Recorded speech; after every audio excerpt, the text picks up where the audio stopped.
O que se conta no pátio do Carrasco, portanto, onde terá vivido Luís Alves, também conhecido por Luís o Negro, o último carrasco de Lisboa, o que se conta é que haveria um túnel que ele usaria da sua casa para passar para a prisão do Limoeiro, e que será desse túnel, dizem os habitantes, que se ouvem os tais lamentos, os tais urros, que seriam deste homem, não é, da alma.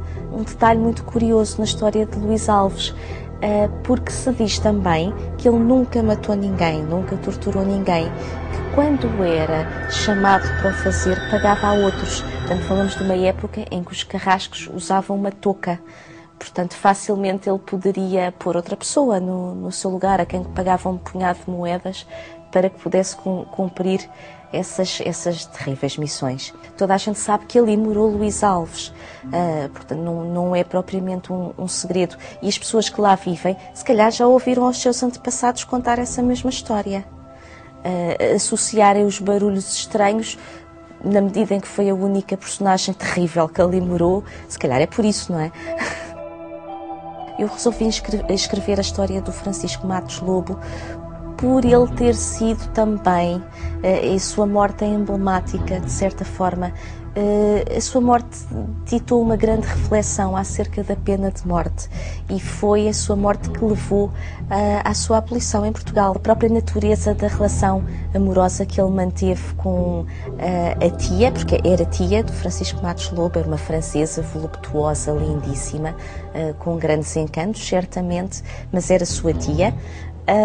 E era uma relação foi sempre muito conturbada e muito marcada por esses ciúmes. Ele resolve matar por se sentir rejeitado. Francisco Matos Lobos foi detido numa rua de Lisboa, ainda com as roupas encharcadas em sangue. O Diogo Alves foi efetivamente o maior serial killer português. Em 3 anos matou quase 80 pessoas. Diogo Alves não era de origem portuguesa, era galego, nasceu em Lugo, na Galiza, veio muito jovem, criança ainda, trabalhar como criado de uma família abastada de Lisboa. Terá cometido pequenos furtos, era um rufia, até que conheceu uma mulher, enfim, talvez de poucos escrúpulos, talvez possamos deduzir isso, chamava-se Gertrudes, era uma taberneira e provavelmente serviria a alguns funcionários responsáveis pela manutenção do aqueduto. Terá sido ela que, aproveitando-se de alguma distração ou de algum copito a mais, terá sido ela que roubou uma chave do aqueduto.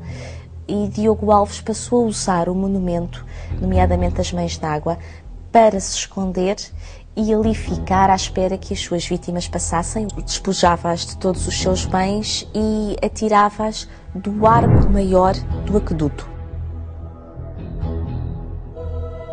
O mais incrível nesta história é que é difícil imaginar que uma igreja possa dar origem a uma matança deste género. Em 3 dias morreram quase 4.000 pessoas.